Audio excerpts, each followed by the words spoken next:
श्रुति पुराण सदग्रंथ कहानी रघुपति भगति बिना सुख नाही, बिना परमात्मा के भजन के सुख नहीं है। आवश्यकता है कि हम परमात्मा की भक्ति करें। और ये कहते कहते काकभूषुंडी जी को नहीं रहा गया, बहुत कठिन कठिन बात बोले, बहुत अनहोनी बातों की चर्चा की। वो कहते हैं कमठ पीठ जा मही बरू बारा। काकभूषुंडी जी कहते हैं कमठ मन होता कछुआ, कछुआ के पीठ पर बाल होता है। काकभूषुंडी जी कहते कछुआ के पीठ पर भी बाल हो जाए तो भी बिना परमात्मा के भक्ति के सुख नहीं मिलने वाला। और फिर कहते हैं बंध्या सुत बरी काहू ही मारा, बांझ का बेटा किसी को मार डाले। जब बेटा ही हो गया तो बांझ कहां से है? माने ये अनहोनी बातें। जब बेटा ही जन्म दे दी तब तो मां हो गई, बांझ कहां, संतानहीन कहां रह गई? काकभूषुंडी जी कहते हैं बांझ का बेटा किसी को मार डाले, कछुए के पीठ पर बाल जमावे, और फूल नहीं नभ बरु बहु विधि फूला। बहुत प्रकार के फूल आसमान में फूल जाएं।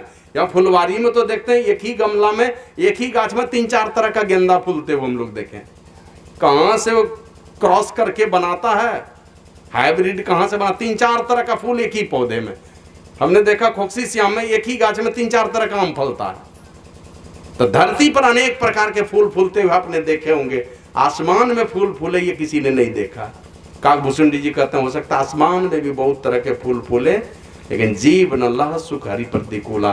परमात्मा से विमुख रहेगा, परमात्मा की भक्ति नहीं करेगा और सुख पालेगा, ये हो ही नहीं सकता। थोड़े दिनों तक होगा, 4 दिनों की चांदनी, किसी जन्म के पुण्य के प्रताप से चांदनी मिलेगी, लेकिन फिर अंधेरी रात वही होगी। पुनर्मुसिको भवा, ये जीवन में वही घटना घट जाएगी। माने अस्थायी रूप से अगर अपना परम कल्याण चाहते हैं तो परमात्मा की भक्ति करनी पड़ेगी। फिर कहते हैं त्रिषा जाई बरु मृग जल पाना, जहां बालू ही बालू है उसको रेगिस्तान कहते हैं। और रेगिस्तान में कोसों दूर तक बालू ही बालू, कहीं पानी का नामो निशान नहीं है। और हिरन जब पहुंच जाता है उस खुले जगह में, उसको दिन में जब लू चलती है ना तो प्यास लगती है, उसको प्यास लगती है तो क्या करेगा, पानी पीने के लिए छटपटाता है, कहीं जाना चाहता है। हम लोग भी चलते हैं कहीं यात्रा में तो देखिएगा गर्मी के दिनों में दूर से ही सड़क पर दिखलाई पड़ेगा कहीं पानी गिरा हुआ है, नजदीक पहुंचते हैं तो पता चलता है पानी नहीं है, सूखी सड़क है वहाँ। तो उसी तरह रेगिस्तान में वो जो लू चलता है ना, लू को देख करके हिरन को लगता है कि वहाँ यहाँ से थोड़ी दूर पर पानी होगा, लेकिन वो पानी नहीं है। हिरन दौड़ते दौड़ते वहां पर जाता है और वहां जाकर के देखता है वहां तो पानी नहीं है, वो तो लू है। लू माने एकदम हवा जब गर्म होती है, धीरे धीरे गर्म हवा ऊपर की ओर तो लपलपाता हुआ वो लू दिखलाई पड़ता है। उसी को मृग तृष्णा भी कहते हैं। तो वहां प्यास नहीं बुझती और इसी तरह तड़प तड़प करके हिरन मर जाता है। त्रिषा जाही बरु मृग जल पाना। काकभूषुंडी जी कहते हैं हो सकता है कि वही मृग तृष्णा वाला लू दे, लू से ही प्यास बुझ जाए किसी की, मृग तृष्णा का जल पीने से ही प्यास दूर हो जाए। और बरु जामही सस भी शीश विषाना, हो सकता है कि खरे के माथे पर सिंह हो जाए। है क्या होता है खरा के माथे पर सिंह? नहीं होता। छोटा छोटा सफेद रंग का देखे होंगे खरा, उसके माथे पर सिंह नहीं होता है। काकभूषुंडी जी कहते हैं हो सकता है कि खरे के माथे पर सिंह हो जावे। बरु जामही सस शीश विषाना। और अंधकार बरु रवि ही नसावे, अंधकार सूर्य का ही नाश कर दे। सदैव सूर्य ही रात्रि का नाश करता, अंधकार का नाश करता। सूर्य होगा रात्रि खत्म हो जाएगी, अंधकार कभी सूर्य को नाश नहीं कर सकती। हाँ होता क्या, हम लोगों के अंधकार क्यों होता है? तो सूर्य का जो भाग सूर्य के सामने में पड़ता है उधर प्रकाश रहता है और दूसरे भाग में प्रकाश नहीं रहता, अंधेरा हो जाता है। और पृथ्वी घूम करके जैसे पीछे वाला भाग सूर्य के सामने में जाता है तो फिर प्रकाश हो जाता है। तो अंधकार बरु रवि ही नसावे, राम विमुख न जीव सुख पावे। हो सकता है मृग तृष्णा का जल पीने से प्यास दूर हो जावे और खरे के माथे पर सिंह हो जावे और अंधकार ही सूर्य का नाश कर दे। राम विमुख न जीव सुख पावे। ये सब अनहोनी बातें, ये सब होने के बाद भी हम परमात्मा से विमुख रह करके सुख नहीं पा सकते। मतलब अगर हम अपने जीवन में अपने तरफ देख करके अगर लगता है हमको कि हमारे जीवन में कहीं पर दुख है, अगर ऐसा लग रहा है, राम से विमुख रहने पर ही दुख है। अंधेरा कहाँ है? सूर्य से विमुख हो जाइए, वही अंधकार है। सूर्य के सामने हो जाइए, अंधकार खत्म है। उसी प्रकार हम परमात्मा के सम्मुख है तो सारे दुख समाप्त हो जाएंगे। अब परमात्मा से जहां विमुख हुए क्या होगा? दुख आपके सामने में आएगा। माने हम अपने इष्ट से, इष्ट परमात्मा से जितना दूर हमारे जीवन में उतना अनिष्ट। जो अपने इष्ट से जितना दूर रहेगा उसके जीवन में उतना अनिष्ट होगा। हंसी मजाक के तौर पर कभी कभी हम लोग बोलते हैं कि बस गाड़ी में जब आप सफर करते हैं, टिकट कटाते हैं, अब तो अभी तो बढ़िया गाड़ी में सब ऑनलाइन बुकिंग चलता है, तो किधर वाला सीट लेते हैं गाड़ी में बैठने के लिए? सब भैया आगे वाला दे दीजिएगा, ड्राइवर के अगल बगल 1 2 3 4 5 नंबर वाला सीट दे दीजिएगा। काहे लेते हैं आगे वाला सीट? पीछे वाली सीट पर क्यों नहीं बैठते? तो सबको पता है पीछे वाली सीट में बैठने से क्या होगा, सब पेट का भात पचा देगा, इतना उल्टी करवाएगा, इतना जर्क करेगा, इतना जंपिंग होता है ना पीछे। मतलब ड्राइवर से जितना पीछे बैठिएगा उतना उछल कूद है, परमात्मा से जितना दूर रहिएगा उतने उछल कूद है, उतने कष्ट है। इसलिए अपने इष्ट के नजदीक रखो तो जीवन में अनिष्ट नहीं आएगा, आते आते भी खत्म होगा। हम लोग देखते बचपन में क्या करते थे, वो गेहूं सब जो दौनी करता था ना, गेहूं जौ ये सब, तो बीच में खुट्टा गाड़ देता था और 3-4 बैल को लेकर के दौनी करता था। हम लोग जब छोटे छोटे थे तो खुट्टा पकड़ करके खूब घूमते थे, खूब नाचते थे। लेकिन एक चीज ख्याल रखते थे, होशियार लड़का ख्याल रखता कहीं खुट्टा नहीं छूट जाए। खुट्टा छूटेगा तो कितना कितना पलटी मारेंगे पीछे तरफ, ये सबको पता है। इसलिए अपने इष्ट के निकट, परमात्मा के निकट अपने को, वही काकभूषुंडी जी कहते हैं कि हो सकता है मृग तृष्णा का जल पीने से प्यास दूर हो जावे, हो सकता है खरे के माथे पर सिंह हो जावे, और अंधकार ही सूर्य का नाश कर दे। राम से विमुख रह करके सुख नहीं पा सकते। अनहोनी बातें होनी हो जाए, होनी बातें अनहोनी हो जाए, लेकिन ये चाहेगा कि हम परमात्मा की भक्ति नहीं करेंगे जीवन में सुख आ जाएगा, ये नहीं हो सकता। मन है हमारे जीवन में अगर दुख है कहीं पर, इसका मतलब है कि हम परमात्मा की भक्ति से दूर हैं, और ये बिना भक्ति किए हुए ये दुख दूर होने वाले नहीं है। अब फिर आगे कहते कहते क्या कहते हैं, हिमते प्रगट अनल बरु होई। हिम मना ओला पाला का, इससे आग प्रगट हो जाए। ओला पाला से आग प्रगट होता है, जहां फसल पर गिरा सब फसल चौपट होता है, आग कहां से प्रकट होगा? हिमते प्रगट अनल बरु होई, विमुख राम सुख पाव न कोई। राम से विमुख रहकर, परमात्मा से विमुख रहकर कोई सुख पालेगा, ऐसा नहीं हो सकता है। काकभूषुंडी जी कहते हैं हो सकता है ओले और पाले से ही अग्नि प्रकट हो जाए। और आगे जाकर के और कठिन बात कहते हैं, एक और एक अटल सिद्धांत दिया, बारी मथे घृत होई वरु। पानी को मथने से घी हो जाए। होता है ऐसा कहीं पर, किन्हीं के यहाँ छटका लोग देखते हैं, बहुत लोगों के यहाँ चलता है, दूध दही का कारोबार करने वाला देहार भाई लोग करते हैं ना, कि सुने हैं पानी को मथने से घी निकलने लगे। ऐसा नहीं होता है। हर कहीं ऐसा मिल नहीं तैयार हुआ, स्पेलर नहीं तैयार हुआ, कितनों करोड़ों अरबों का स्पेलर लगा देगा, ऐसा नहीं होता कि बालू से कहीं तेल निकलने लगेगा। धान के भूसा से भले तेल निकाल लेता है लोग, तेल बिकता है बाजार में, लेकिन बालू से तेल निकल जाए। काकभूषुंडी जी कहते हैं सुन लो कान खोल करके, पानी को मथने से ही घी हो जाए और बालू को पेरने से ही तेल निकल आवे, ये हो जाए तो हो जाए, लेकिन एक अटल सिद्धांत, वो सिद्धांत नहीं टलेगा। बिनु हरि भजन न भवतरिया, यह सिद्धांत पेल। बिना परमात्मा के भजन के, हरि का माना होता है दुखों का हरण करने वाले, उस परमात्मा की भक्ति किए बिना हम चाहेंगे कि संसार सागर से पार हो जाएंगे, ये हो ही नहीं सकता। ये अनहोनी बातें, एक अटल सिद्धांत, ये कभी नहीं टलेगा। इसीलिए फिर कहते काकभूषुंडी जी महाराज, मस्कई करई विरंची प्रभु। मस्कई मशक, मच्छर, मच्छर को ब्रह्मा बना सकते हैं परमात्मा। एक दो नहीं करोड़ों अरबों ब्रह्मा पैदा कर देंगे। कहते हैं कि मच्छर को ब्रह्मा बना देंगे और ब्रह्मा को मच्छर से भी तुच्छ बना देंगे। मच्छर की क्या गति होती जानते हैं ना, कितनी आयु है मच्छर की? श्री सद्गुरु महाराज की जय। 6-7 दिन मच्छर की उम्र है ये। यही 6-7 दिन में ही अंडा आया, जन्म दिया, लार्वा आया, प्यूपा आया और वयस्क मच्छर हुआ, इसी बीच में लाखों लाख मच्छर पैदा भी कर लिया और मर भी गया। यही आयु है उसकी, मच्छर की आयु 6 दिन। 6 दिन में ही अंडा, लार्वा, प्यूपा सब बन करके जवान हुआ, जवान होके बच्चे भी पैदा करके 6 दिन में दुनिया से चले भी गए। 6 दिन में उनका राम नाम सत्य हो जाता है। अब ब्रह्मा जी इनका कितने दिनों में? तो एक दिन पढ़ रहा था मैं, कहा एक सतयुग, एक त्रेता, एक द्वापर, एक कलयुग जब बीतता है, इसको एक चौकड़ी कहते हैं। और 1000 चौकड़ी जब बीत जाएगा तो ब्रह्मा जी का एक दिन होता है। 1000 चौकड़ी मतलब 4000 सतयुग, 4000 त्रेता, 4000 द्वापर, 4000 कलयुग, तो ब्रह्मा जी का एक दिन होगा। और इस हिसाब से 30 दिन का महीना होता है उनका। अब 12 महीने का साल होता है, और उस हिसाब से 100 साल जीते हैं ब्रह्मा जी। अब जोड़ लीजिएगा कितना होता है। तो मच्छर की आयु 6 दिन, अब ब्रह्मा जी की आयु जोड़ लीजिए कितना है। कब मच्छर को ब्रह्मा बना देंगे अगर मच्छर पर परमात्मा कृपा कर दिए किसी तरह, है ना, आकर 4,84,000 जोनी भरमत या जीव विनाशी, फिरत सदा माया कर प्रेरा, काल कर्म स्वभाव गुण घेरा, कबहू करी करना दे।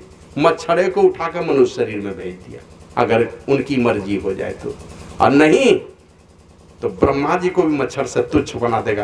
कीड़ा मकोड़ा बैक्टीरिया कुछ बना देगा, पैखाना का ही कीड़ा बना दिया। तो अस विचारी तजी संशय राम ही भजे प्रवीण। जो बुद्धिमान चतुर प्राणी होते हैं उनको पता है सारी संसार की माया परमात्मा के भाव के इशारे पर नाचती है। उनकी मर्जी होगी तो मच्छर भी ब्रह्मा बन जाए, और नहीं मर्जी है उनकी कृपा से अगर विमुख हो गए तो ब्रह्मा जी को भी मच्छर से तुच्छ बना देंगे, डाल देंगे, किसी अधोगति में चले जाएंगे। ये सब विचार करके, इसलिए भगवान श्री राम का उपदेश है रामचरितमानस में, उन्होंने क्या किया था, सारे लोगों को समझा करके कहा। जब राजपाट सब कुछ सुचारू रूप से चलने लगा तो भगवान श्री राम ने सारे नगरवासियों को बुलाया, गुरुजनों को बुलाया, विद्वानों को बुलाया, ब्रह्मज्ञानी महापुरुषों को बुलाया, और सबके सामने में बैठा करके क्या कहा, बड़े भाग मानुष तन पावा, बहुत भाग्य से मिला है ये, है ना। घर में देखिए, गांव घर में, अपने ही घर में देखिए, आपके द्वार पर बकरी बंधी है, आपके द्वार पर मुर्गा मुर्गी है, कबूतर है, चिड़िया है, गाय बैल है, सब है बंधा हुआ। कितनी सेवा होती है गाय की। अभी देखते हैं 14 फरवरी को सरकार ने भी घोषणा, काव हग डे, काव हग डे, समझ रहे हैं, हग बना अपने हृदय से लगाना, गले से लगाना। अब गाय को हृदय से लगाने का एक डेट निर्धारित किया 14 फरवरी को। गाय बैठी है, गोबर पर ही बैठी है, सेवा करने वाला नहीं है। खाई है कि नहीं खाई है, पानी पिलाए हैं कि नहीं पिलाए हैं, बकरियां बंधी है द्वार पर, मैं कर रही है, बीमारी है, अब देखते हैं छटपट करे, कोई सुनने वाला नहीं। बहुत भाग्य से ये मनुष्य का शरीर मिला है, हमारी एक एक आवाज को सुनने के लिए डेग डेग पर लोग लगे हैं। माँ है, बहन है, भाई है, सब सुनने वाले हैं। कुछ परेशानी होती है तो समाज के लोग सुनते हैं, डॉक्टर सुनते हैं, और नर्स दीदी लोग सुनती है। तो आपके एक एक दुख को सुनने समझने के लिए लोग आपके पीछे लगे। उसके पीछे कितने लोग लगे हैं। हमारे यहाँ एक गाय, एक जर्सी, हमारे क्षेत्र के एक आदमी बोले कि बाबा आप रख लीजिए आश्रम में। हम जर्सी नहीं रखते हैं, खाली देसी गाय रखते हैं, छोटी छोटी गाय दान में दिए वही रखते हैं। नहीं बाबा रख लीजिए। 2 जर्सी गाय थी, हम लोग सब भाई दुकानदारी में भिड़ गए, गाय की सेवा नहीं करते हैं कोई, एकदम कमजोर हो गई है। एक गाय को बेच दिए, तो हमारे द्वार से जब लेके जाने लगा तो गाय रोने लगी, क्योंकि बेचा ही था, जिसके हाथ में वो काटेगा ही काटेगा। तो गाय रोने लगी, कब दूसरी गाय नहीं बेचेंगे, आप ले लीजिए। हम कह दे दीजिए, हमारे यहाँ मर जाएगी तो मर जाएगी, कम से कम योनि परिवर्तन तो हो जाएगा। ले लिया हमने, और खूब सेवा हुई तो एकदम बुढ़ापे में एक बच्चा दे दी, खूब बढ़िया, मैंने छोटा ही था बच्चा, 10,000 रुपया दे रहा था। हमने कहा कि नहीं, ये बेचना नहीं, कहीं जाकर के किसी को सलाम दान दे देंगे, यही हमने सोचा था। और ऐसा हुआ कि माँ और बेटी बारी बारी से दोनों गड्ढे में गिरी, जांग टूट गया, ये माँ का भी, और जब उसको दूध नहीं मिला तो वो उसका जो बच्चा था बछिया, वो भी गिर गई, उसका भी पैर टूट गया। उसका दर्द हम लोग कहाँ से समझेंगे, मर गई दोनों, मूल्य पूंजी गायब। तो बड़े भाग ये मनुष्य का शरीर दिया है। और किस लिए दिया है, हमारे गुरु महाराज लिखते हैं, गुरु को सुमरो मीत, क्यों अवसर खो बहू, भव में बहुत तक दुख जुगन जुगरू बहू। इस संसार में बहुत दुख है, और युगों युगों से रोते हुए आए हैं। दूसरे पद में लिखते हैं गुरु महाराज, पशु पक्षी कृमि आदि की योनिन में भर में बहुबार हो, नर्तन अभी कृपा करी दिन हो, अब प्रभु करो बार हो। बड़ी मुश्किल से पाए हैं परमात्मा, एक बार कृपा कर दिए, ये शरीर दिए हैं, यहां से उबरने की कोशिश कीजिए, निकालिए अपने आप को, यहां से ऊपर उठा लीजिए, और कहीं देखिएगा नीचे वाली शक्ति नहीं काम कर जाए। कबड्डी में देखते हैं ना, पीछे से टांग खींचने वाला आदमी लगा हुआ रहता है और लोग जोर लगा के वहां लाइन पर जाना चाहते हैं, तो अपने को बढ़ाइए किसी तरह से, जिधर लाल हो जाएंगे उधर ले चलिए अपने को। नहीं तो बाबा कबीर कहते हैं, लक्ष्य 84 भरमी के पांव पर अटकी आए, अब की पासा ना फिरे तो फिर पीछे जाइएगा। जैसे सांप सीढ़ी के खेल में, लूडो में देखते हैं ना, 99 नंबर में सांप का मुंह है, फूकेगा तो 1 नंबर में पहुंचा देगा। चलो फिर यहाँ नीचे से 100 घर पार करो। तो इस शरीर में अगर नहीं पाए, सारे जीवों पर राज करने वाला ये मनुष्य का शरीर मिला है, इस शरीर में भी अगर सचेत नहीं हुए तो कुत्ता गधा के शरीर में जाके सचेत होइएगा क्या? वहां पर भक्ति होने लगेगी। यहां पर अगर जतन नहीं किया तो हमारे गुरु महाराज भी कहते हैं, केवल नर ही तन से मुक्ति को पावहु। जब भी मुक्ति पाएंगे इसी शरीर से पाएंगे। याते यातन दुर्लभ मुक्ति कमावो। इसीलिए मनुष्य शरीर का दुर्लभ है मनुष्य का शरीर, कि इसी शरीर से आप मुक्ति पा सकते हैं, भक्ति कर सकते हैं, दूसरा कोई शरीर नहीं है। मुक्ति कमावहु झटपट विलंब न लाभहु। गुरु महाराज कहते हैं, लोगों जल्दी से मुक्ति कमाओ, झटपट कमाओ, विलंब मत करो। तन क्षण भंगुर आहे नहीं गफलाओ, ये क्षण भंगुर तन है, मत करो गफलतबाजी। बाबा साहिब स्वामी जी महाराज कहते हैं, आज नहीं कल क्यों तू करता, ऐसा कर किसको है छलता, यह वादा अनभल का भरोसा क्या कल का, मन भजन करो भगवान भरोसा क्या कल का। ये कह करके किसको तुम छल रहे हो कि कल भजन करूंगा, अभी कमाई कर लेता हूं। एक दिन मैं पढ़ रहा था कि एक महात्मा जी, ये एक आदमी बैठा था नदी के किनारे, बोला भाई क्या सोच रहे हैं? एक महात्मा जी पूछते हैं, क्या सोच रहे हैं यहाँ पर बैठ करके? कहा यही सोच रहे हैं कि इस नदी का पानी सूख जाता तो हम पार हो जाते। कि कभी होने वाला है, नदी का पानी सूखेगा तो पार होइएगा। तो उसी फिराक में हम लोग ये सजा लो वो सजा लो, अब बीच में अपने सज करके चले गए दुनिया से। हमारे यहाँ एक डॉक्टर हुए भागलपुर में, राम बदन सिंह, गुरु महाराज के पास जाते थे, खूब सेवा करते थे। एक काली रंग की गाय दिए थे गुरु महाराज को, और अपने से जाकर के दवा, पहले तो दवा लिख के दिए थे एक बार गुरु महाराज को, तो उनकी पत्नी बिगड़ गई कि इतने बड़े डॉक्टर होकर के गुरु महाराज का आप चिट्ठा लिख के देते हैं, दवा नहीं दे सकते हैं। तो दूसरी बार से सब महात्मा की सेवा करने लगे, जितनी दवा लगती थी सब दवा देते थे। तो वही गुरु महाराज बोले कि आप दीक्षा लेकर के ध्यान कीजिए थोड़ी देर। गुरु महाराज को ही पढ़ा दिया कि हुजूर बस मेरा बेटा मेडिकल कॉलेज में पढ़ रहा है, निकलेगा बस एकदम डिग्री लेके निकलेगा और हम क्लिनिक थमा देंगे बेटे को, और हम दिन रात आपकी सेवा में लगे रहेंगे। और 1 महीना के अंदर वही सेवा करने के लिए चला गया दुनिया से, दीक्षा भी नहीं ले सका और शरीर छूटा। बाद में बेटा आकर के क्लिनिक भी संभाल लिया, बाप चला गया दुनिया से, चुक गया उन चीजों को। तो इसलिए गफलतबाजी नहीं, आज नहीं कल क्यों तू करता, ऐसा कर किसको है छलता, किसको छलते हो, किसको ठगते हो, मत कीजिए टाला टूली। बाबा देवी साहब कहते थे, चाहे जितने झंझावात जीवन में आए, एक भी दिन बिना साधन भजन किए हुए एक भी दिन मत रहो। जैसे बिना खाए नहीं रहते हो, बिना पानी पिए नहीं रहते हो, बिना शौच किए नहीं रहते हो, बिना लघु शंका के नहीं रहते हो, जाते ही रहते हो समय निकाल करके, चाहे जितना भी काम हो। और देखिएगा अधिकांश नौकरी वाले के लिए बाबा छुट्टी नहीं है छुट्टी। पत्नी बीमार पड़ जाता, ससुराल में कोई बीमार पड़ जाता, नहीं है छुट्टी, सब चीज के लिए छुट्टी है। बस यही सब काम के लिए देखिएगा, कहीं से स्कूल में देख लीजिए, सुबह में हाजिरी बनाना तो बना लिया, फिर 3 बजे जाकर हाजिरी बना ले, बीच में गड़बड़ करता है इन लोग, तो 10 मिनट बैठ करके कहीं बैठ के ध्यान तो कर लीजिए।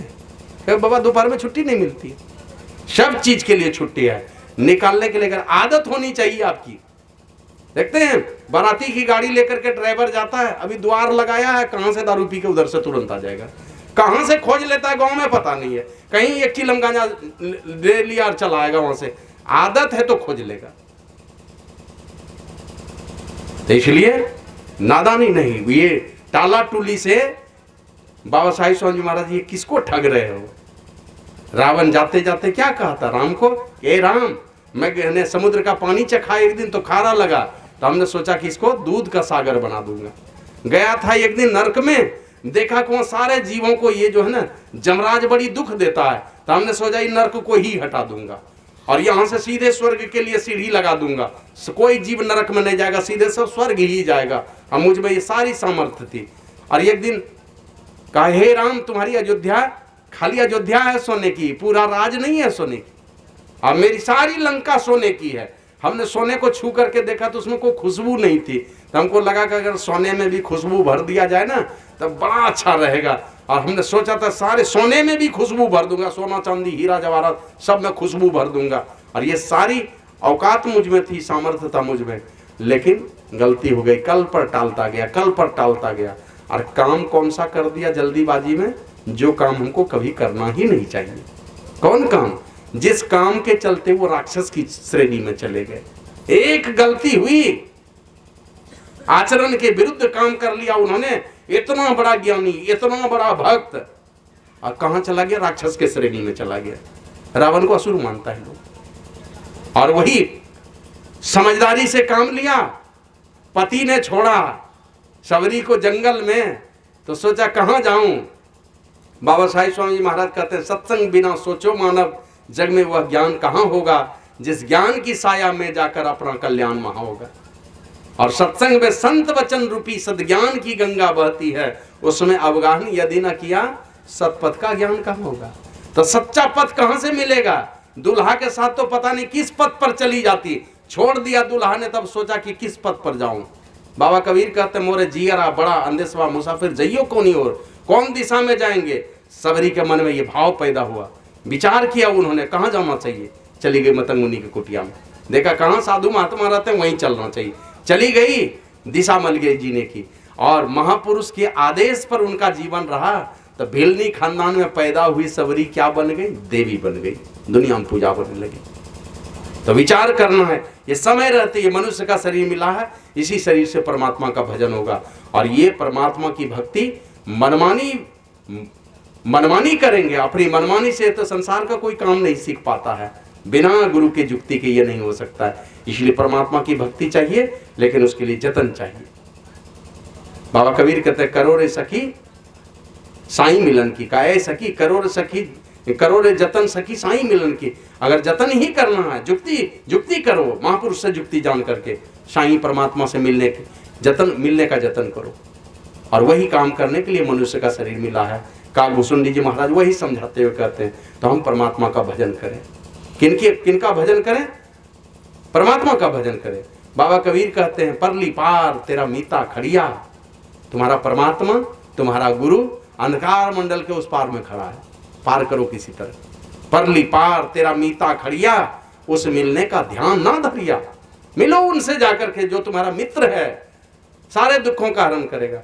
एक बार हनुमान जी गए प्रभु श्री राम के पास, बोले तुम कुछ अपनी कथा सुनाओ। तो कथा क्या सुनाएंगे? हनुमान जी अपनी व्यथा सुनाने लगे, कथा नहीं सुना के अपनी व्यथा सुनाने लगे। तो प्रभु श्री राम कहते हैं कि हनुमंत ये तुम क्या सुनाने लगे? हमने कहा कि तुम अपनी कथा सुनाओ और तुम सुना रहे हो अपनी व्यथा। बोले भगवान ये सुनने वाला तो और कोई है नहीं, आप ही हैं। बोला नहीं ये व्यथा तो और भी सुन सकता है। बोला कि हाँ व्यथा तो कोई भी सुन सकता है, लेकिन इस व्यथा का निदान तो आप ही कर सकते, दूसरा कोई नहीं कर सकता, इसलिए हम आपको सुना रहे हैं। तो चाहिए हमारे जीवन के जो ये कष्ट हैं, हमारे जो क्लेश हैं, ये कैसे मिटेंगे? इसी के लिए परमात्मा की भक्ति है।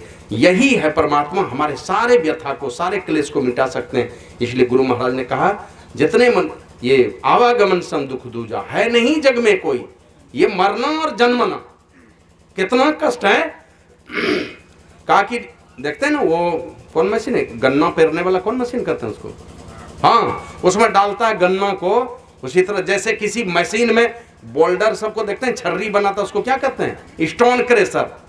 एक बोन क्रेशर होता है जहाँ हड्डी को पीसा जाता है, का हड्डी को ले जाकर के बोन क्रेशर में डाल देता है, तो जैसे कड़कड़ा करके सब टूटती है ना सारी हड्डियां, उसी प्रकार मरने के समय में कष्ट है। कहते हैं 1,00,000 बिच्छू के डंक मारने के समान। अरे बतलाया कौन बताएगा? तो माँ को ही पता होगा कि कितना कष्ट है जन्म के समय में और मरने के समय में। जन्म के समय में 1,000 बिच्छू के डंक मारने के समय, मरने के समय में तो कहते हैं 10,000 बिच्छू के डंक मारने के जैसा। एक बार किसी को बिच्छू अगर डसा होगा तो पता होगा, बड़ा बड़ा पहलवान धराशायी हो जाता है, ताकत नहीं दिखा सकेगा। आप देखेंगे कोई अगर गोली भी खाया है, गोली खा करके भी भाग जाता है, लेकिन बिच्छू अगर डस लिया तो नाना याद दिला देगा। बड़ा बड़ा पहलवान के मुंह से लार गिरना शुरू हो जाएगा। और जिसको 10,000 बिच्छू डसेगा, आप सोच सकते हैं क्या गति होगी उसकी। तो मरने के समय में ये दुर्दशा है, जन्मने के समय में इतने कष्ट हैं, और इन दोनों के बीच में मर जाने के बाद जब यहाँ से यात्रा शुरू होती है, यही माघी पूर्णिमा के दिन मैं बतला रहा था।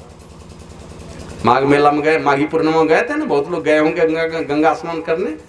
किस लिए गए थे? पाप धो देगी। धोती भी है माँ गंगा, पाप धोती है, लेकिन कौन सा पाप?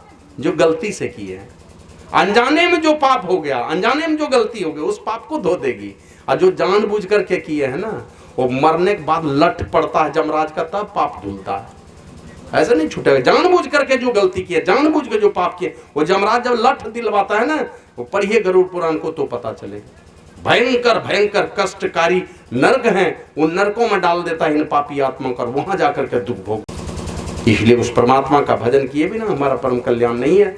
और यही प्रभु श्री राम समझाते हुए कहे कि जो परलोक यहाँ सुख चाहो, सुनी मम वचन हृदय दृढ़ हो। अगर यहाँ भी सुख चाहते हो, परलोक में भी सुख चाहते हो, और लोग चाहता है यहाँ मतलब जवानी में थोड़ा दुख हो जाए तो हो जाए, बुढ़ापा में नहीं हो, मरने के बाद तो और नहीं हो, कहीं भूत प्रेत बन करके द्वार पर, वहीं कटा के गाछ पर कहीं डेरा नहीं हो जाए, गोबर के ढेर पर कहीं डेरा नहीं हो जाए, तो उसकी चिंता लगी रहती है। भगवान श्री राम कहते हैं, मर जाने के बाद भी सुख चाहते हो परलोक में, जीते जी भी तुम इस संसार में सुख चाहते हो, तो तुम सुनी मम वचन हृदय दृढ़ हो। मेरे वचन को सुनो और अपने हृदय में धारण करो दृढ़ता से। मेरी बातों को सुनो ध्यान से, अपने हृदय में धारण करो। क्या कौन सा काम करने के लिए कहते हैं? कहते हैं सुलभ सुखद मार्गीय भाई। ऐ मेरे भाई, जो मैं रास्ता बतला रहा हूं ये सुलभ है, मतलब सब जगह आसानी से उपलब्ध होने वाला है। तुलसीदास जी महाराज लिखे एक जगह, सब ही सुलभ सब दिन सब देशा, सेवत सादर समन कलेसा। सब दिन ये संत लोग मिलते हैं, सदगुरु मिलते हैं, सब जगह सुलभ हैं, सब देश में सुलभ है। जिनकी सेवा करने से, सेवत सादर आदर सहित उनकी सेवा करने से समन कलेसा, सारे क्लेशों का समन हो जाता है, सारे क्लेशों का समन होगा। तो ऐसे संत पुरुष के पास भगवान श्री राम कहते हैं सुलभ सुखद मार्गीय भाई। संतों की संगति वाला जो रास्ता है ना, ये सुलभ है और सदैव सुख ही देने वाला है। संतों के ज्ञान को जीवन में उतारेंगे। तुलसी साहब कहते हैं, होगा फजल दरगाह तक, खौफो खतर की जान नहीं, सीधे चला जाना वहां मुर्शद ने ये फतवा दिया। मुर्शद कहते सच्चे सदगुरु को उन्होंने आदेश दिया है, लिखित आदेश है, फतवा जारी किया है उन्होंने, है ना, आज्ञा पत्र उन्होंने जारी किया, फतवा दिया है। कौन चीज का? कहते सीधे चला जाना, उस परमात्मा के पास जाना। खौफो खतर की जान नहीं, होगा फजल दरगाह तक। फजल मन होता है कृपा, अंतिम दरगाह, अंतिम जो परमात्मा का मंजिल है, जब तक तुम प्राप्त नहीं करोगे तब तक तुम्हारे ऊपर कृपा होती रहेगी। और तो खौफो खतर की जान नहीं, न खौफ है न खतरा है, न कहीं डर भी नहीं है, किसी तरह का खतरा भी नहीं, भय भी नहीं है, खतरा भी नहीं है, बचे रहोगे। रक्षा करते रहते हैं, गुरु ही योगक्षेम करते हैं। जहां भी कोई विघ्न आएंगे, ब्रह्मा बन के करेंगे, विष्णु बन के करेंगे, और शिव जी बन करके आपके मन के सारे विकारों को धुलते रहेंगे वो। और सुन रहे थे ना, पांचों चोर सदा मगरो कत इनसु कर छुटकारी, सदगुरु नायक के संग मिली चल लूट सके नहीं धारी, मनमा राम के व्यापारी। अब की खेप भगत की लादी बरिज क्यों ते भारी। भक्ति का, भक्ति क्या कहते हैं, राम की भक्ति रूपी लदनी लादे हुए संसार से, लेकिन इस रास्ते में पांचों चोर सदा मगरो कर। ये आंख है, कान है, नाक है, जिह्वा है, त्वचा है, ये चोर है। ये इनका कहना मानोगे, पूंजी घट जाएगी, पूंजी चुरा लेगा ये लोग। तो कहते हैं सदगुरु नायक के संग मिली चल। सदगुरु को सरदार बना लो, सेनापति बना लो, आगे में रखो गुरु को। हमारे गुरु बाबा कबीर कहते हैं, गुरु को शीश पर रखिए, माथा पर चढ़ा कर रखो, माथा से ऊपर रखो गुरु को, और चलिए आज्ञा माही, उनका आदेश में रखो अपने आप को। और कह कबीरता दास के 3 लोक भय नाई, जो गुरु को अपने माथा पर चढ़ा करके रखता है, अपने पीछे पीछे चलता है, माना उनके ज्ञान को रखा है सामने में, कहा उनको तीनों लोक में कहीं भय नहीं है, किसी लोक में भेज दे, कहीं उसको भय ही नहीं है। तो इसलिए करना क्या है, वही भगवान श्री राम कहते हैं सुलभ सुखद मार्ग या भाई भगति मोरी, मेरी भक्ति ये सुलभ है, ये सुखद है, ये मार्ग जो है ना मेरी भक्ति वाला, यही मेरी भक्ति के चलते ही तुम परलोक में भी और यहां दोनों जगह सुख पाओगे। और नहीं तो दूसरे चक्कर में रहा तो कहते ज्ञान आगम प्रत्युह अनेका, साधन कठिन न मन कहते का। ज्ञान दुर्बोध है, दुनिया का बहुत सारा संसार में एक से एक ज्ञान है, ये बहुत आसानी से नहीं मिलता, दुर्बोध है, बहुत मुश्किल से जानता है लोग। और उस रास्ते में साधन तो हैं लेकिन बहुत सारी कठिनाइयां हैं उस रास्ते में। असाधन कठिन न मन कहते का, मन को अवलंब नहीं मिलता, इसीलिए भक्ति का अवलंब दिया। भक्ति करो संतों के चरणों में जाकर के, उसको सीख करके क्रम क्रम से भगवान श्री राम ने जैसे माता सबरी को 9 प्रकार के भक्ति का वर्णन किया, इस प्रकार के 9 प्रकार के भक्ति का कि क्रम क्रम से प्रत्येक सोपान पर चढ़ते जाना पड़ेगा। और जो होशियार होते हैं, जो जानते हैं कि ये शरीर पता नहीं छूटेगा, कहां चले जाएंगे, किस गति को प्राप्त हो जाएंगे, क्या करते हैं लोग? परमात्मा का भजन करते हैं, नहीं छोड़ते हैं उनको। उसी से हमारा परम कल्याण होगा। आप लोग जानते हैं ना सेतुबंध का निर्माण हो रहा था रामेश्वरम में, तो लोग बड़ा बड़ा पत्थर ला करके देते थे, राम जी को छुआते थे, फिर रख देते थे पानी में, तैरने लगता था।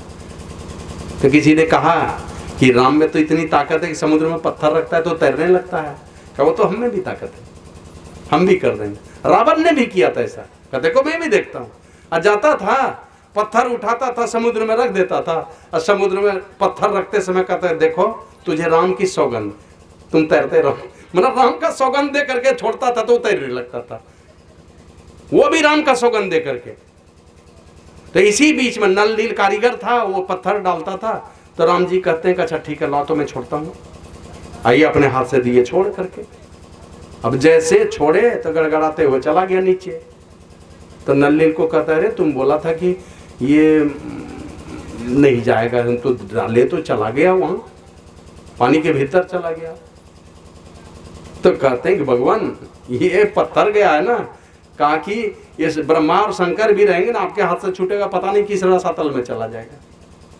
परमात्मा के हाथों से छूटेगा कहां चला जाएगा पता नहीं। कृष्ण भगवान ने एक दिन देखा अपनी मैया जसोदा को, वो जसोदा मैया गई जमुना जी के किनारे, अब दीप जला जला करके दीप दान कर रही थी, दीप जला के जमुना जी में छोड़ती थी। तो जमुना जी की धारा जिधर उधर दीप सब बहते हुए जाए, तो हजारों दीप छोड़ते जा रही थी। अब वो जसोदा मैया क्या देखती है, मेरा जो ये लल्ला है कन्हैया, छोटी सी लाठी लेकर के और सब दीपक को रोक के रखा है, बढ़ने नहीं देता है। ये जसोदा मैया छोड़ रही है कि दीप हम दान करेंगे, जमुना जी में आगे बढ़ता जाएगा ये सारा दीप, और उधर कन्हैया जो है एक छोटी सी लाठी लकड़ी लेकर के सब दीप को रोके हुए है। तो मैया जसोदा ने देख लिया, कान्हा ये क्या कर रहे हो? मतलब बस इस दीप को रोक रहा हूँ, मैं उस धारा में बहने नहीं दे रहा हूँ इसको, कहीं धारा में जाकर के बुझ नहीं जाए। तो वही कृष्ण भगवान से कहते हैं लल्ला कितने दीप को तू रोकेगा? जो दीप मेरा भरोसा करके रहेगा मैं तो उसको रोकूंगा। जो रहेगा उनके भरोसे, परमात्मा के भरोसे, उनको परमात्मा उनको उनकी रक्षा करेंगे। तो इसलिए भगवान श्री राम कहते हैं कि भक्ति करनी है, लेकिन भक्ति के क्रम क्रम से जो सोपान है शास्त्रों में वर्णित है, प्रत्येक सीढ़ी पर चढ़ते जाओ। और इसी के लिए प्रथम भगति संतन कर संगा, संतों की संगति में जाओ। दूसरी रति में कथा प्रसंगा, उनसे ऐसे कथा कहानी सुनो जिससे परमात्मा में प्रेम हो जाए। और ऐसा वो हंसी मजाक वाला देखते हैं ना अभी आजकल चलता है, अभी संत मत में जो है ना, जो गुरु महाराज कभी नहीं किए, जो संत सेवी बाबा कभी नहीं किए, जो साईं बाबा कभी नहीं किए, कोई भी बड़े महात्मा कभी नहीं किए, अभी संत मत के सन्यासी लोग वो सब करते हैं, खूब नाच नचवाते हैं भागवत कर करके, और गुरु महाराज की तस्वीर लगा लगा करके नचवाते हैं। हमें लगा कि भाई नाचो खूब नाचो, लेकिन गुरु महाराज की तस्वीर लगा के काहे नचवा रहे हो? नचो नाचो जितना जिनको नाचना। जो चीज गुरु महाराज कभी नहीं पसंद किए तो इस सब के चक्कर में नहीं पड़िएगा, भक्ति दृढ़ नहीं होगी। और हमने देखा है जिस गांव में इस तरह उछल कूद और नाच और ये सब सारा हुआ है, जिस सत्संगी के गांव में सत्संग का भट्टी बैठा दिया उन्होंने। सजग होकर के रहिए, जो गुरु महाराज बतलाएं रोज दिन ध्यान कीजिए, सत्संग कीजिए, जैसे जैसे बताएं गुरु के आदेश और उपदेश के घेरे में रखिएगा अपने आप को बचा करके, किसी के बहकावे में नहीं जाइएगा। अभी देखिए कि महात्मा जाकर के सिखाते सिखाते कहेगा तुम एक सप्ताह का भागवत करो, किस लिए करना चाहते हो? गुरु महाराज नहीं जानते थे, तो सब चीज से बचा के रखिएगा अपने आप को। अगर चाहते हैं कि हमारा परम कल्याण हो, गुरु महाराज जैसे महापुरुष, लोग भटकते भटकते, हम लोगों ने गुरु महाराज को नहीं खोजा। गुरु महाराज ने सबसे पहले परमात्मा को खोजा, फिर हम लोगों को खोजा। हम लोग नहीं खोजे हैं गुरु महाराज को। गुरु महाराज अपने से डिबिया जला जला करके अपने भी खोजे और दूसरे महात्मा को खड़ा करके उनसे भी खोजवा दिया। हम लोग नहीं गए हैं खोजने के लिए, सुलभ कर दिया। और गुरु महाराज जैसे ब्रह्मज्ञानी महापुरुष, जैसे कबीर हैं, दादू हैं, नानक हैं, पलटू हैं, मीरा है, सहजों हैं, एकदम अविच्छिन्न परंपरा है संतों की। स्वयं साधना के बल पर साधना की पराकाष्ठा पर गए, उसी श्रेणी में हमारे गुरु महाराज है। और ये सामर्थ्य गुरु महाराज के अंदर में, उनके जीवन को उलट करके देखिएगा। गुरु महाराज यही हर्निया का ऑपरेशन हो रहा था पटना में, नंदलाल मोदी के, डॉक्टर नंदलाल मोदी के घर पर, जो महासभा के महामंत्री थे, उनके डेरे पर 7-8 डॉक्टर लोग आए थे, ऑपरेशन होना है। गुरु महाराज को देखे, बोले इनके शरीर में तो खून ही नहीं है और बेहोश करना पड़ेगा इनको। कहा कितने देर तक? बोले ये लगभग पौने घंटे लगेंगे। तो कुलदीप बाबा जी अभी मनियारपुर में उनका अग्नि संस्कार हुआ था, 3 बोतल खून दिए कुलदीप बाबा, लोग भुला गया उनको। 3 बोतल गुरु महाराज को खून दिए। वो तब जब ऑपरेशन हुआ तो गुरु महाराज पूछते हैं संसेवी बाबा से, महावीर जी कितना समय लगेगा ऑपरेशन में? बोला हुजूर आपको जो है ना बेहोशी की दवा देनी पड़ेगी, बेहोश करना पड़ेगा आपको। बोला कितने देर तक? बोला ये पौने घंटे लगेंगे। बोले तुम लोग 5 मिनट के लिए बाहर चले जाओ, 5 मिनट के बाद आना तुम अंदर में, और जो करना होगा करना। 5 मिनट के बाद बाहर गए, अब 5 मिनट के बाद जैसे अंदर आते हैं, नाड़ी छू के देखते हैं तो नाड़ी नहीं चल रही है, सांस नहीं चल रहा है, हृदय नहीं धड़क रहा है। संसेवी बाबा कहते हैं सब डॉक्टर को जो करना कीजिए जल्दी। अब जल्दी जल्दी ऑपरेशन करके सिलाई वगैरह हो गई, टाँका लग गया, और सब डॉक्टर जैसे बाहर निकले तो गुरु महाराज आवाज लगाते हैं, महावीर जी कहाँ गए? पौने घंटे तक कहाँ गए? ना नाड़ी चल रही है, ना सांस चल रहा है, ना हृदय धड़क रहा है, सब खत्म है, मैंने मुर्दा हो गए, निकल गए उस शरीर से। ऑपरेशन हो गया। ऑपरेशन होने के बाद जो है सब डॉक्टर आए, देख करके गुरु महाराज को सब अवाक रह गए। बोले महाराज ये क्या है? बोले यही हमारे यहाँ के ऋषि मुनियों का विज्ञान है। जहाँ दुनिया का सारा वैज्ञानिकों का विज्ञान समाप्त हो जाता है, वहीं से ऋषि मुनियों का ज्ञान शुरू होता है। तो सबके सामने ऑपरेशन हुआ। तो ऐसे महापुरुष के चरण शरण वाले लोग हैं, तो ऐसे महापुरुषों के चरण में जाइए। हमारे गुरु महाराज ने लिखा है, मुक्ति मार्ग जानते, साधन करते नित्य, साधन करते नित्य, सच्चित जग में रहते। किस तरह, किस चित्त से रहते हैं? एकदम सदाचार पूर्ण चित्त है जिनका, और उस चित्त से संसार में रहते हैं, सच्चित जग में रहते, और दिन दिन अधिक विराग प्रेम सत्संग करते हैं। जाइए उनके पास दीक्षा लेने के लिए, देखिए वैरागी इनके अंदर में जग रहा है रोज दिन। वो चूल्हा जला हुआ है कि चूल्हा बुझा हुआ है, उनके निकट रह करके देखिए, तब पता चलेगा। आज ही कहीं पर चर्चा हो रही थी, योगी राज श्यामाचरण लाहिड़ी महाअवतार बाबा के शिष्य थे। एक दिन देखा उन्होंने कि महाअवतार बाबा और योगी राज श्यामाचरण लाहिड़ी एक ही कमरे में रात को बातें कर रहे हैं। अब उनकी पत्नी को लगा रही, जिनको हम अपना पति माने, जो मेरे पति हैं, ये इतने बड़े महापुरुष हैं। तो अपने पति से पूछा उन्होंने, वो महाराज कौन थे? बोले वो मेरे गुरुदेव हैं महाअवतार बाबा, उनको मैं जब जब बुलाता हूँ मेरे कमरे में हाजिर हो जाते हैं। तो उनकी पत्नी ही उनकी शिष्या बन गई, जान लिया उनको, उनके निकट रहने से उनका पता चला। तो साधु पुरुषों के पास जाकर के देखिए उनके अंदर में वैराग्य का दीपक जलता है कि नहीं जलता है। दिन दिन अधिक विराग प्रेम सत्संग सो करते, दृढ़ ज्ञान समझाए बोध दे कुबुद्धि को हरते, संशय दूर बाहे संतमति स्थिर करते। आपके सारे संशयों का समन करने का, नाश करने का सामर्थ्य है कि नहीं? मैं ही ये गुणधर जो ई गुरु सोई सच्चित्त, मुक्ति मार्ग जानते, साधन करते नित्य। ऐसे साधु पुरुष के पास जा करके इन सारी बातों को सुन करके उनसे साधन भजन की कला सीख लीजिए। सीख करके क्रम क्रम से प्रथम भक्ति, दूसरी भक्ति, तीसरी भक्ति, अमानी बन करके गुरु की सेवा कीजिए, उनसे मंत्र लीजिए। और संत मत के जो साधन है, हमारे गुरु महाराज ने कहा, संत मता बिनु गति नहीं, सुनो सकल दे काम, जो चाहो उद्धार को बरो संत संतान। अगर संत का संतान बनाओगे तो परम कल्याण होगा। संतान का माना होता शिष्य बनाओ संत का, और नहीं बनाओगे तो संत मता बिनु गति नहीं, माना तुम्हारी दुर्गति ही होगी। सूरदास जी महाराज लिखते हैं, नर बपुधर जो जन नहीं गुरु के, जम के मार्ग जइए हैं। और सूरदास, भगवंत भजन बिनु वृथा सो जन्म गमइए। व्यर्थ ही जीवन रह जाएगा परमात्मा के भजन के बिना, अगर संतों से प्रेम नहीं जोड़ा। तो संतों से प्रेम जोड़िए, और प्रेम जोड़ करके जो मंत्र बतला दें उसका दृढ़ता से जप कीजिए। उसी को गुरु प्रदत्त मंत्र कहते हैं। गुरु प्रदत्त मंत्र का दृढ़ता से जप कीजिए, खूब जप कीजिए। जपते जपते जपते आपके अंदर में योग्यता और क्षमता आएगी, परम पवित्र बना देगा। गुरु महाराज लिखे अति पावन गुरु मंत्र, ये परम पवित्र मंत्र है। हमारे गुरु महाराज लिखते हैं, गुरु गुरु त्राही गुरु कहो, ए त्राही गुरु कहो हो, और तन मन गुरु पद अर्पण करूँ। खूब जपिए, और तन मन, इस तन को और मन को, और नहीं तो बहिर्मुखी मन को गुरु के चरणों में अर्पित कीजिए, लगाइए उनके चरणों में। मैंने दृढ़ता से गुरु मंत्र का जप करके गुरु के मानस मूर्ति का ध्यान कीजिए, अपने मानस पटल पर उतारिए कि मानस ध्यान कहलाता है। दोनों करके एक बिंदुता का साधन करना है, दृष्टि साधन का अभ्यास करना है। हमारे गुरु महाराज लिखे हैं, बिंदु चंद तब सूर प्रकाशे, शब्द लहर लहराई हो, जो अति सिमटी रहे सुखमन में ताकू परे जनाई हो। तो एक बिंदुता का साधन भी कीजिए, ये आपका ब्रह्मांड में प्रवेश कराएगा। अगर परमात्मा का दर्शन चाहते हैं, एक बिंदुता का साधन करके, दृष्टि साधन का अभ्यास करके ब्रह्मांड में प्रवेश कीजिए। अंतर के अंतिम तह में चलिए, साधना की पराकाष्ठा पर पहुंचिए, वहां चल करके उस परमात्मा का दर्शन होता है।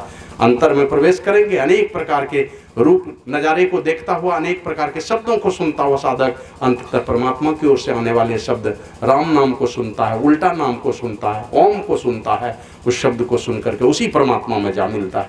तो ये सारे काम करने के लिए हैं, और ये काम तब होगा जब आप ईमानदारी से चरित्र का निर्वहन करेंगे, सदाचार का पालन करेंगे। और ये काम कब होगा?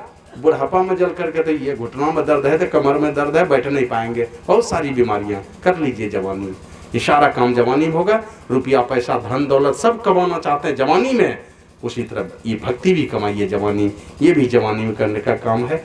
और ये सदैव विचार करके रखिए, दो बातों को याद रख, जो चाहो कल्याण, और नारायणिक मौत को दूजे श्री भगवान। मौत को याद रखिएगा, जाना है एक न एक दिन।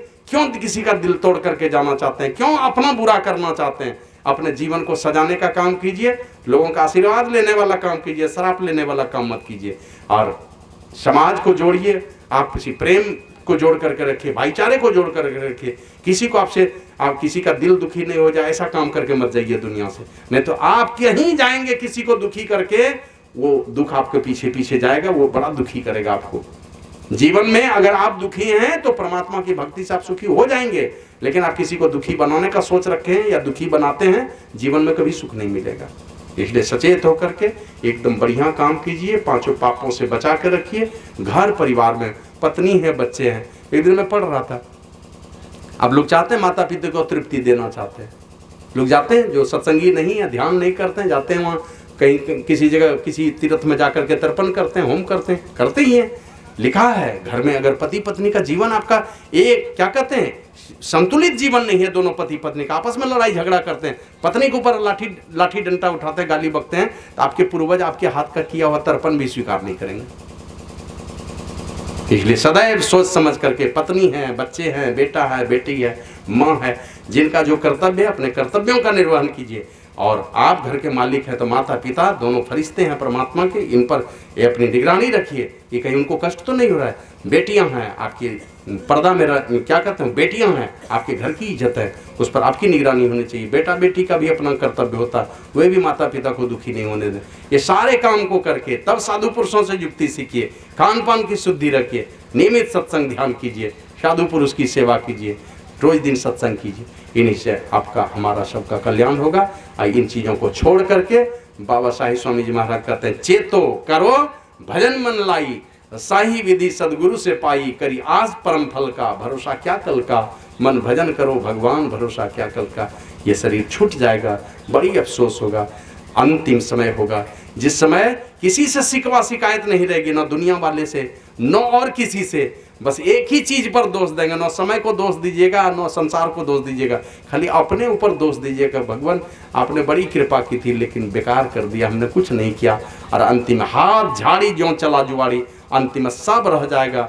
और एक दिन हमने कहा था चाहे लाख कमा लो, एक अधेला साथ लेके नहीं जा पाएंगे, और आपका कमाया खाली दूसरा ही खाएगा।